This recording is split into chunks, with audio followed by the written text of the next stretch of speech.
पहले तो आप सबका इस सभा में बहुत बहुत स्वागत। बनवारी राम जी, प्रियंका यादव जी जो हमारे दो प्रत्याशी हैं, कल्पनाथ राय जी की धर्मपत्नी सुधा राय जी, वैष्णवी राय जी, इंतखाब आलम जी, जनक कुशवाहा जी, बालकृष्ण चौहान जी, सुनील जी, धर्मेंद्र कुमार जी, राजकुमार राय जी, संजय यादव जी, राजू फरूखी जी, संजय सिंह जी और वीरेंद्र कुशवाहा जी, आप सबका भी इस सभा में बहुत बहुत स्वागत। कांग्रेस पार्टी के कार्यकर्तागण, नेतागण, जितने भी महिला कांग्रेस, यूथ कांग्रेस के मेरे साथी यहाँ उपस्थित हैं, आपको भी बहुत बहुत स्वागत। और बहनों और भाइयों, इतनी गर्मी में आप इंतजार कर रहे हैं काफी समय से, इसके लिए मैं आपकी बहुत बहुत आभारी हूँ और आपको भी यहाँ पर बहुत स्वागत देती हूँ। देखिए, चुनाव का समय है, आपसे चुनाव के संदर्भ में कुछ बातें करने आई हूँ, देश प्रदेश के हालात के बारे में, आपकी जो परिस्थितियां हैं उनके बारे में। तो सबसे पहले मैं जानना चाहती हूँ कि यहाँ नौजवान कितने हैं, हाथ उठाओ।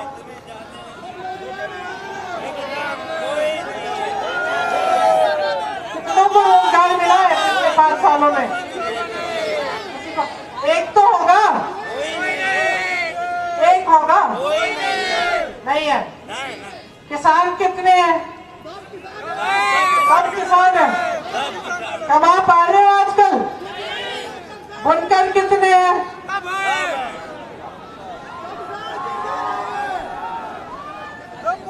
आपकी कमाई कैसी, अच्छी है? पहले से अच्छी हुई है? नहीं हुई है। बहनें कितनी है मेरी यहाँ? महंगाई का सामना कौन करता है? आप ही करते हो। आजकल सरसों का तेल कितने का मिल रहा है? दिहाड़ी कितनी है? दिहाड़ी कितनी? 250। और सरसों का तेल? और किसानों की सबसे बड़ी समस्या क्या है? छुट्टे जानवर? छुट्टे जानवर की समस्या है? गेहूं धान की कीमत मिल रही है? नहीं मिल रही है। बिजली बिल भरे जा रहे हो, बड़ी बड़ी बिल आती है, आती है। तो ये है आपकी समस्याएं, महंगाई, बेरोजगारी, बुनकरों की तमाम समस्याएं, जो बड़ी बड़ी बिजली की बिल आती है, जो उनका स्पेशल पैकेज खत्म किया गया, किसानों की समस्याएं, उपज का दाम नहीं मिलता, खाद नहीं मिलती, पेट्रोल डीजल के दाम बढ़ चुके हैं, कमाई नहीं होती, छुट्टा जानवर खेत चला जा रहा है, महिलाएं महंगाई का सामना कर रही है, इनके लिए कोई बेरोजगार की बात ही नहीं करता, इनको सशक्त करने की बात नहीं करता कोई, नौजवान बेरोजगार खड़ा हुआ है। ये है आपकी समस्याएं। अब ये समस्याएं कम से कम पिछले 5 सालों से तो है ही है कि नहीं? नेता क्या बात कर रहे हैं? जो राजनीतिक दल के नेता, चाहे वो समाजवादी पार्टी के हो, चाहे वो भाजपा के हो, वो क्या बातें करते हैं यहाँ आकर आपसे? हाँ? वो कहते हैं, बुलडोजर की बात करते हैं, आतंकवाद की बात करते हैं, पाकिस्तान की बात करते हैं, और क्या बात करते हैं? कोई कहता है कि हम चर्बी निकाल देंगे, कोई कहता है कि हम चर्बी निकाल देंगे, है ना? कोई आपकी भर्ती की बात कर रहा है, कोई आपकी खेती की बात कर रहा है, कोई आपको आगे बढ़ाने की बात कर रहा है? नहीं कर रहा ना। आदत जो आपने बिगाड़ रखी है, वो दोषी थोड़ी है, दोषी तो आप है, दोषी तो आप है। सबको मालूम पड़ गया है, चुनाव के समय आएंगे, धर्म की बातें करेंगे अच्छी अच्छी, कभी इस धर्म की, कभी उस धर्म की। समाजवादी के नेताओं को मालूम है, धर्म की बात करेंगे आप, पूछ के आप उनको वोट दे दोगे, मालूम है ना? भाजपा के नेताओं को मालूम है, धर्म की बात करेंगे, जज्बातों को उभारेंगे, उनको वोट मिलेगा, सत्ता में आ जाएंगे। तो 5 सालों में क्या कराएंगे? कुछ नहीं करेंगे। समाजवादी दल के नेता तो अपने घर में दुबके रहे। आपकी समस्याएं आई, एनआरसी, सीए आया, बुनकर की बड़ी बड़ी समस्याएं आई, किसानों की समस्याएं आई, क्या हुआ? आए आपके पास? अखिलेश यादव जी पधारे अपने घर से अब आपके घरों में, किसानों को कुचल डाला, किसानों को लखीमपुर खीरी में कुचल डाला। क्या किया उन्होंने? घर से ट्वीट कर दिया, घर से बाहर निकले ही नहीं। इतना बड़ा आंदोलन चला आपका एनआरसी सीए का, कहाँ थे? अरे कहाँ थे? कहाँ? एक जगह गए, मेरठ गए, बिजनौर गए, कहीं गए जहाँ पे हत्याएं हुई थी पुलिस द्वारा, जहाँ पे 19-20 साल के नौजवान लड़कों को ऐसे ही मार डाला गया। पहुंचे? चलो पहुंचे नहीं, आवाज उठाई, आवाज उठाई आपकी? नहीं उठाई। और भाजपा के नेता तो भाजपा के नेता, बड़े मियाँ तो बड़े मियाँ, बड़े मियाँ सब एक ही बिसात पर खेल रहे हैं। बहनों और भाइयों, सब एक ही बिसात पर खेल रहे हैं। इसको गहराई से समझो, क्योंकि जो आप तय करने जा रहे हैं उससे आपका भविष्य तय होगा। जो चुनाव है ये आपके भविष्य को तय करने का चुनाव है, और ये सब एक बिसात पर खेल रहे हैं। 5 सालों में समाजवादी दल के नेता, बहुजन समाज के नेता लड़े नहीं इनके खिलाफ, चुपचाप से बैठे रहे। और आपने इतिहास में एक ऐसा जंग बता दो मुझे, एक ऐसा जंग बता दो जो बगैर लड़े कोई जीत जाए। एक बता दो। कोई नहीं है, कोई ऐसा जंग ही नहीं है। जो लड़ा नहीं वो फिर से समझौता करेगा। मेरी शब्दों को ध्यान से सुनो, लड़ेगा नहीं। सरकार बन भी जाए तो सरकार झुकेगी इनके सामने, क्योंकि झुकते चले आ रहे हैं 5 सालों से। बहुजन समाज पार्टी की नेता तो निकल के अभी भी चुनाव में भी नहीं निकल रही है। किससे डर रही है? सीबीआई से डर रही है, चीन से डर रही है। चलिए आपको तो सब मालूम है, चीन के पीछे। तो जब सब मालूम है मेरे भाई, तो आंख मूंद के वोट क्यों दे रहे हो इन लोगों को? भाजपा की नेताओं की इतनी हिम्मत हो गई है आज कि आपके सामने खड़े होते कहते हैं कि हमें आपकी समस्याओं के बारे में पता ही नहीं। प्रधानमंत्री जी कह रहे हैं हमें तो पता ही नहीं था कि छुट्टे जानवर की देश में, प्रदेश में समस्या है। अब बताइए, सर्वज्ञानी, अंतर्यामी, विश्व गुरु, और उनको यही नहीं पता कि देश के सबसे बड़े प्रदेश में सबसे बड़ी समस्या क्या है 5 सालों से? चुनाव आया, अचानक पता चल गया। चुनाव आया तो मंच पर पता चल गया, घोषणा भी कर दी कि इसको हम सुझा देंगे। तो 5 सालों से कहाँ थे? अरे 5 सालों से कहाँ थे? कपड़ा बदल रहे थे, प्रचार भी नहीं कर रहे थे भैया। प्रचार तो चुनाव के समय शुरू किया है। कपड़ा बदल रहे, देखिए सूट पहनना। गन्ना किसानों का इस पूरे देश में बकाया कितना है? कोई बताए? 14,000 का दर्द पूछने नहीं आया। कांग्रेस 70 साल हुकूमत करी है। उत्तर प्रदेश के किसानों ने आंदोलन किया, दिल्ली के बॉर्डर पे 1 साल के लिए खड़े रहे, अपने घर से निकलकर हालात पूछने के लिए नहीं आए। 6 किसानों को लखीमपुर खीरी में इन्हीं के मंत्री के बेटे ने कुचल डाला। क्या किया? मंत्री को अपने साथ पर मंच पर खड़ा किया, मंत्री को अपने साथ मंच पर खड़ा किया और मंत्री के बेटे को जमानत दिलवाकर रिहा करवा दिया। ये है आपकी सरकार और ये है आपके नेता जिनको आप भगवान बना रहे हैं। समझ लीजिए, कोई नेता भगवान नहीं होता, सब नेता इंसान है। सब आपसे सत्ता ले रहे हैं उधार में, सबको आपने बनाया है। ये देश आपका है, उनका भी है लेकिन आपका है। सबसे पहले ये देश, इसकी सुरक्षा, ये जमीन, ये आपकी जमीन है। आपके पूर्वज लड़े हैं इस देश की आजादी के लिए। इस देश का किसान लड़ा है जो आज भगवान भरोसे छोड़ दिया गया है, जिसकी मेहनत की कमाई, जिसका खून पसीना ये बेचने के लिए इन्होंने योजना की है। जो कानून ये लोग ला रहे थे, इससे क्या होता? किसान मेहनत करता, किसान का खून पसीना और कमाता इनका उद्योगपति दोस्त। इनके उद्योगपति दोस्तों को इन्होंने पूरी देश की संपत्ति बेच डाली। BHEL, रेलवेज ऐसी बड़ी बड़ी संस्थाएं बेचने जा रहे हैं, कुछ बचा नहीं है। सारी संपत्ति इन बड़े बड़े उद्योगपतियों को बेचने जा रहे हैं। फिर कहते हैं रोजगार देंगे। कहां से लाएंगे रोजगार? अरे कहां से लाएंगे रोजगार? जब सारी संस्थाएं बेच डाली जो रोजगार बनाती थी, किसानों को खत्म कर डाला, खेती पे रोजगार नहीं बनेगी।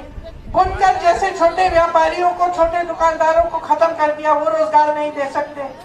सरकारी पद आपने 5 सालों से खाली रखे हैं, 12 लाख सरकारी पद खाली है।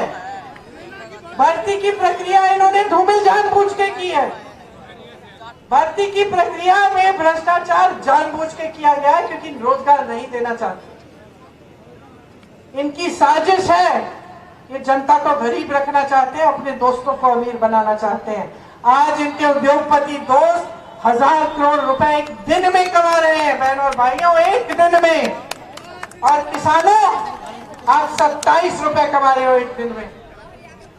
एक दिन में 27 रुपए किसान कमाए और 1000 करोड़ रुपए इनके उद्योगपति दोस्त कमाए। ये सरकार चुनी है आपने। ऐसे नेता चुन रहे हैं जो सरकार के सामने लेट जाते हैं, झुक जाते हैं। बदलाव लाइए, समझ जाइए कि शक्ति किसकी है। ये लोकतंत्र है, ये तानाशाही नहीं है। आप अपना हक मांगते हो, आपको दबाया जाता है। आपका हक है। मोदी जी कहते हैं बहुत बड़ा एहसान कर लिया उन्होंने, आपको राशन के बोरे देके। खुद कहते हैं देश की जनता ने मेरा नमक खाया है। सुन लीजिए, शेम किस लिए? क्योंकि नमक खाते हैं नेता आपकी, वो भी नमक में आपका नमक खाते हैं नेता। और एक एक नेता को इस बात का एहसास होना चाहिए। ये एक नई परंपरा शुरू कर लिया अपने प्रदेश में, दशकों से चल रही है। सारे नेता जानते हैं 5 साल बाद आके आपके जज्बातों को उठाएंगे, गुमराह कर देंगे। जनता तो भोली भाली है, वोट मिल जाएगा, नहीं आ पार तो फिर काम ही नहीं कर रहे हैं ना। अब आप देख रहे हो कि काम हो नहीं रहा है, आप देख रहे हो रोजगार मिल नहीं रहे हैं, आप कमा नहीं पा रहे हो, आपकी दुकानदारी खत्म हो रही है, यहाँ की महिलाएं सशक्त नहीं, असुरक्षित हैं। सब कुछ देख रहे हो। चुनाव आता है, इनकी बातों में फिर से गुमराह हो जाते हो, इनके जाल में फंस जाते हो और कोई समाजवादी को, कोई भाजपा को, कोई बसपा को अपना वोट देके फिर से अपने प्रदेश को खाई में डाल देते हो। शाबाश, बिल्कुल मत दो, देना नहीं है, बिल्कुल मत दो, अपना हक मांगो।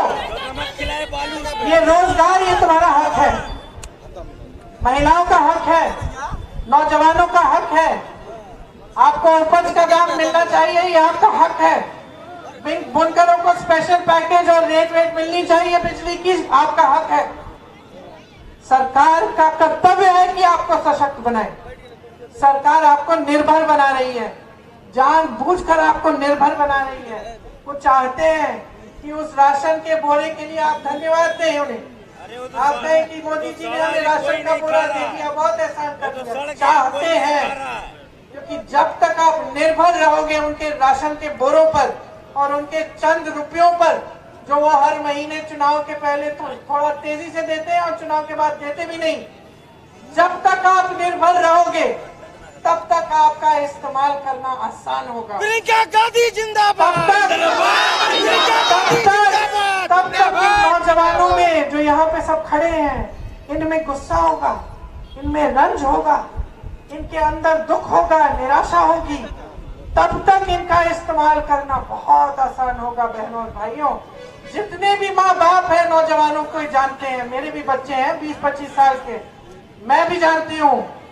बच्चा अगर काम नहीं कर रहा है, अगर व्यस्त नहीं है, अगर पढ़ाई नहीं कर रहा है, आलसी है, काम घर पे बैठा हुआ है, तो उसको फुसलाना, उसको गुमराह करना, उसका गलत काम करना बहुत आसान हो जाता है। जब व्यस्त रहता है, कमाता है, पढ़ाई करता है, तो बहुत मुश्किल होता है उसको गुमराह करना। तब तो अपने माँ बाप से सवाल उठाता है, सरकार कहाँ, नेता कहाँ? सब नेता जान गए हैं कि इन लोगों को शिक्षित कर दो, इनको अपने पैरों पे खड़ा कर दो, इनको सशक्त कर दो, सक्षम बना दो, तो सवाल उठेंगे कि हम विकास क्यों नहीं कर रहे हैं। समझ गए आप? देखिए, जब समस्याएं आपकी घर आती हैं, जब आपके घर में महंगाई आती है, तो क्या दरवाजे खटखटा के पूछती है कि भाई तुम किस धर्म के हो, आऊं कि ना आऊं? जब बेरोजगारी आती है, तो क्या पूछती है कि भाई तुम हिंदू हो या मुसलमान हो? अच्छा चलो मैं दूसरे घर में चले जाता हूँ। बेरोजगारी पूछती है? ये छुट्टा जानवर तो खेत चले जा रहा है, ये क्या पूछता है ये किसका खेत है? ओहो, इस जाति का खेत है, चलो मैं दूसरे खेत में चले जाऊं। पूछता है कि भाई किस धर्म, ये खेत किस धर्म का है भाई, किसका है ये खेत? अच्छा चलिए ये खेत छोड़े देते हैं, उस खेत में चलते हैं। चल लेता है ना तुम्हारे खेत। बेरोजगारी आ जाती है ना सबके घर, महंगाई आ जाती है ना सबके घर। ये तो नहीं है कि कोई कह रहा है कि एक घर में कम का आ रहा है गैस सिलेंडर, दूसरे में ज्यादा का आ रहा है। और विकास, जब सड़क बनती है तो उस पर लिखा होता है कि सिर्फ इस धर्म के लोग इस सड़क पे चलेंगे, नहीं लिखा ना। ये जो बिजली की तार है सब घरों में जा रही है, क्या ये रुक जाती है किसी धर्म के घर में? किसी के एक जाति के घर में रुक जाती कि भैया यहाँ तो बिजली नहीं दूंगी मैं? नहीं ना, सब जगह जाती है। तो समस्या है सारे धर्मों की, सारी जातियों की, उनका समाधान सारे जातियों के लिए, सारी धर्मों के लिए। तो भैया ये नेता बार बार धर्म की बात क्यों कर रहा है? ये नेता बार बार जाति की बात क्यों कर रहा है? ये विकास लाएगा तो सबके लिए लाना पड़ेगा, समस्याएं तो सबको हो रही है। ये तो अपने लिए कर रहा है ना, ये आपके लिए थोड़ी कर रहा है। ये तो अपने विकास की बात कर रहा है, ये तो अपनी सत्ता छीनने के लिए कर रहा है। इसको मालूम है आपने इसकी बुरी आदत डाल दी। अब मैं यहाँ किस लिए आई हूँ? मैं आपसे कहने आई हूँ ये आदत तोड़ दो, खत्म कर दो इस परंपरा को। कह दो इन सबको, कह दो इन सबको। नौजवानों, मैंने एक वीडियो देखा, जो बच्चे भर्ती की परीक्षा देते हैं उनका वीडियो देखा। उसमें एक बच्चा कह रहा था, एक बच्चे ने कहा ये धर्म की बात क्यों करते हैं, इससे तो मेरा पेट नहीं भरेगा। अरे मुझे सक्षम बनाओ, मुझे रोजगार दिलवाओ, मैं कमाकर मंदिर में चंदा दूंगा, मैं खुद दूंगा चंदा मंदिर में, लेकिन मुझे कमाने तो दो। इन बातों से मेरा पेट नहीं भर रहा है, खुद बोला उस नौजवान ने। तो समझ लीजिए आपके साथ क्या हो रहा है, बहुत बड़ा विश्वासघात हो रहा है। और ये मत सोचिए कि एक ही पार्टी कर रही है, तीनों की तीनों कर रही हैं, तीनों की तीनों कर रही हैं। कोई आपकी समस्याओं को हल करने की बात ही नहीं कर रहा। उन्होंने राजनीति किसी और चीज के बारे में बना दी है, जबकि राजनीति का मकसद है सेवा। नेता का धर्म यही होता है और कोई इससे बड़ा धर्म नहीं है।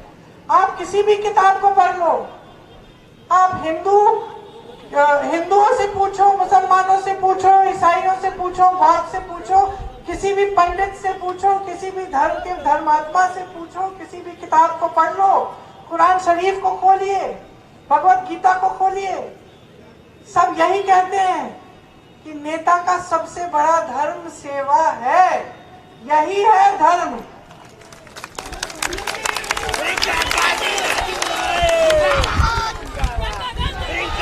जो भूल गए हैं इस धर्म को, जो भूल गए हैं इस धर्म को, उनको सिखाइए, उनको जवाबदेह बनाइए। कह दीजिए हमें नहीं चाहिए ये राजनीति आपकी, रखिए आप घर पे अपनी राजनीति। हमें चाहिए विकास, हमें चाहिए रोजगार, हमें सशक्त होना है। हमें चाहिए सड़कें, पानी, बिजली, पाठशालाएं, ऐसी संस्थाएं, उद्योग जिससे हमें रोजगार मिले। हमारी भर्ती की प्रक्रिया को ठीक करो, ये बोलो। अब समझ लो कि आपकी जिम्मेदारी क्या है। आपके पूर्वजों ने आजादी की लड़ाई लड़ी ताकि आप आजाद हो। आज आजाद नहीं हो, गुलाम बना रखा है इन्होंने, जाल में फंसा रखा है। जब तक कमाओगे नहीं, जब तक आगे नहीं बढ़ोगे, तब तक आजाद नहीं हो। और ये जानबूझ के आपको गुलाम रखेंगे, समझ लो।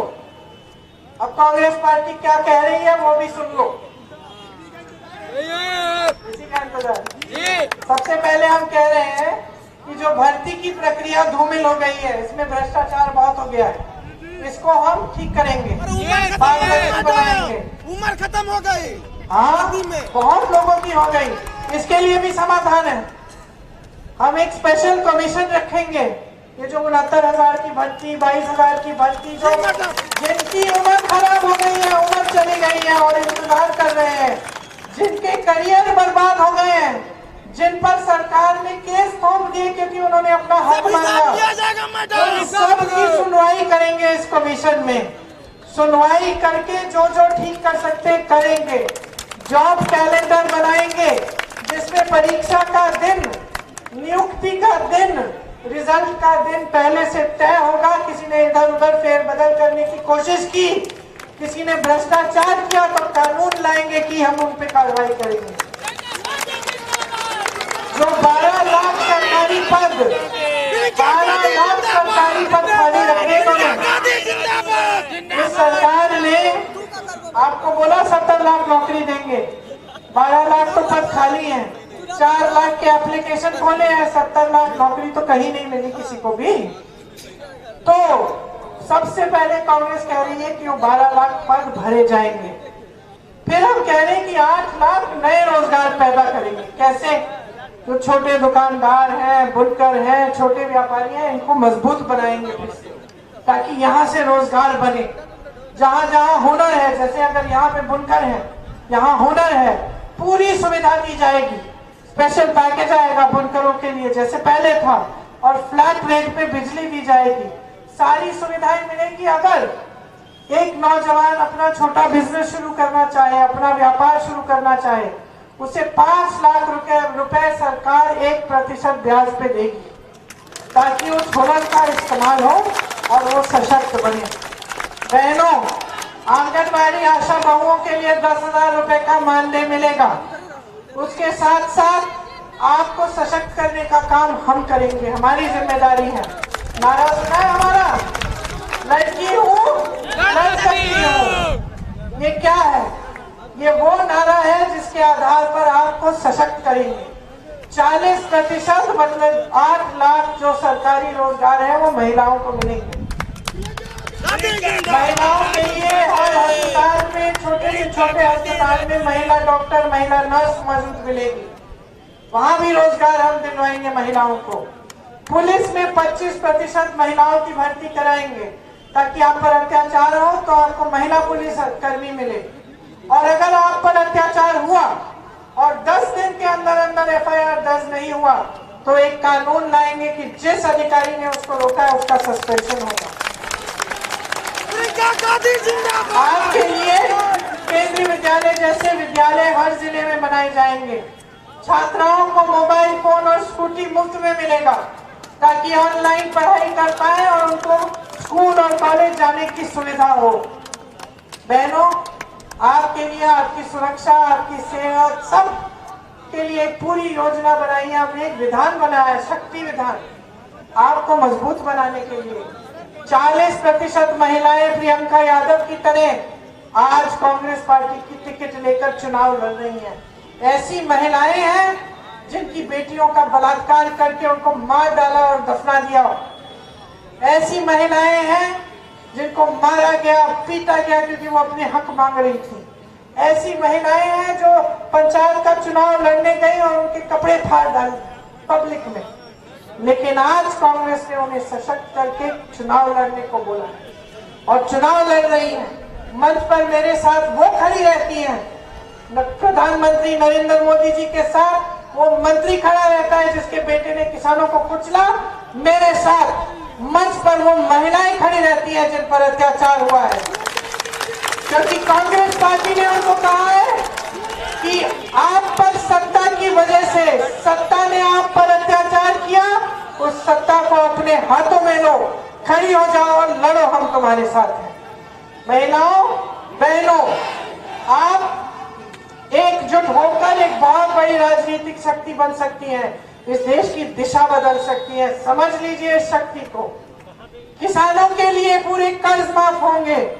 छत्तीसगढ़ में कांग्रेस की सरकार ने छुट्टे जानवर की समस्या का समाधान ढूंढा। छुट्टे जानवर को घर पे रखने से सरकार 2 रुपए किलो में गोबर खरीद रही है आपसे, उससे लोग छुट्टे जानवर को घर में रख रहे हैं क्योंकि कमा रहे हैं। गोबर का गोबर गैस बन रहा है और गोबर का खाद अच्छा बनकर किसानों को दिया जा रहा है ताकि किसानों की सुविधा हो। इससे छुट्टे जानवर की समस्या ही खत्म हो गई है छत्तीसगढ़ में। और यहाँ आपकी सरकार जो कह रही है कि हमें तो मालूम ही नहीं था कि समस्या है, आप चीख रहे हैं, चिल्ला रहे हैं हर मंच से 3 सालों के लिए कि यहाँ पे बहुत बड़ी समस्या है। मैंने मुख्यमंत्री जी को चिट्ठी लिखी, इसे सुलझाओ। छत्तीसगढ़ में हमने इसका समाधान ढूंढा है, यही कर डालो। कोई जवाब नहीं आया, कोई सुनवाई नहीं हुई आपकी। हम इस समस्या का समाधान निकालेंगे और वही योजना यहाँ लागू करेंगे। इसके साथ साथ आज के दिन में छत्तीसगढ़ में गेहूं और धान का 2500 रुपए क्विंटल मिल रहा है, आपको भी मिलेगा। गन्ने के लिए 400 रुपए मिलेंगे। जो ये बड़ी बड़ी बिजली की बिलें आ रही हैं, इनको हम आधा करेंगे सबके लिए। किसानों के कर्ज माफ होंगे, सबकी बिजली की बिल आधी होगी। और कोरोना के समय जो छोटे व्यापारी, जो लोग सबसे ज्यादा परेशानियों से का सामना जिन्होंने किया, उनके लिए हम जो कोरोना का बिजली का बकाया है वो साफ करेंगे। छुट्टे जानवर से जिसको नुकसान हुआ 3000 रुपए प्रति एकड़ का मुआवजा मिलेगा। 25,000 रुपए उन गरीब परिवारों को मिलेंगे जिन्होंने कोरोना की वजह से सबसे ज्यादा परेशानी झेली। ये सब योजनाएं हैं हमारी। इसके अलावा और भी योजनाएं हैं। भर्ती का विधान बनाया है हमने, उसको पढ़ो नौजवानों। अब वो दौर चले क्या कि नेता आके खोखले भाषण दे, खोखली घोषणाएं करे। पढ़ो उस विधान को, देखो उसमें क्या कह रहे हैं, कहां से आएंगी तुम्हारी नौकरियां। शक्ति विधान को पढ़ो महिलाओं, ताकि आप भी जाने कि आपके लिए क्या करने की योजना है। उन्नति विधान को बाकी सब पढ़ो कि हम बुनकरों के लिए, हम दूसरे समाजों के लिए, हम अति पिछड़े लोगों के लिए, पिछड़े वर्ग के लिए, हम दलितों के लिए क्या करना चाहते हैं, आपको कैसे सशक्त बनाएंगे। क्योंकि ये देश आपका है, बार बार कह रही हूं, देश को बचाने का काम आपका है। सही नेता चुनो, नियत देखो नेता की, सही राजनीतिक दल को अपना वोट दो ताकि आपके देश प्रदेश में विकास आए। और घबराओ मत, इनकी तानाशाही से घबराओ मत, इनके बुलडोजरों से, इनकी बड़ी बड़ी बातों से मत घबराओ। कंधा से कंधा लगाकर आपके साथ लड़ने वाले ये सब बैठे हुए हैं, खड़े हुए हैं। हम इनके सामने कभी नहीं झुकेंगे, इनके साथ, भाजपा के साथ कभी समझौता नहीं करेंगे, कभी नहीं झुकेंगे। पुश्तों से हमारी लड़ाई इनसे है, हमारी विचारधारा अलग है इनसे। हम पूरे देश का विकास चाहते हैं। हम जानते हैं कि लोकतंत्र में सत्ता पब्लिक की होती है, हमारी और इनकी विचारधारा विपरीत है। हम इनके सामने कभी झुक नहीं सकते और कभी झुकेंगे नहीं। जान चले जाए हम कभी इनके साथ समझौता नहीं। जिंदाबाद। ये इसीलिए इनकी सबसे बड़ी लड़ाई हमसे है, क्योंकि ये जानते हैं सबको झुका सकते हैं। एजेंसियां लगाएंगे, केस लगाएंगे, कुछ भी करेंगे, सब झुक जाएंगे। कांग्रेस पार्टी नहीं झुकेगी और मेरा परिवार तो कभी नहीं झुकेगा इनके साथ, कुछ भी कर डाले। मन बना लो इस बार, उत्तर प्रदेश में कांग्रेस की सरकार लाओ। देख लेना, कांग्रेस की सरकार आएगी तो विकास कितनी तेजी से होगी। आप आगे बढ़ोगे, आपके हित में सरकार आएगी। यही बातें करने के लिए मैं यहाँ आई थी। आपने बहुत ध्यान से सुना, अपने मन में रखो ये बातें, याद करो इनको जब वोट देने जाओगे, क्योंकि अगर आपने गलत निर्णय किया तो फिर से आपका प्रदेश उसी खाई में रहेगा। 5 साल और भुगतोगे, कोई आपकी सुनवाई नहीं होगी। सिर्फ चुनाव के समय बड़ी बड़ी घोषणाएं सुनोगे, बड़ी बड़ी धर्म की, जाति की बातें करेंगे ये नेता, और फिर से खुद आगे बढ़ेंगे, आपको पीछे छोड़ देंगे। तो आपको बहुत बहुत धन्यवाद। जय हिंद, जय हिंद।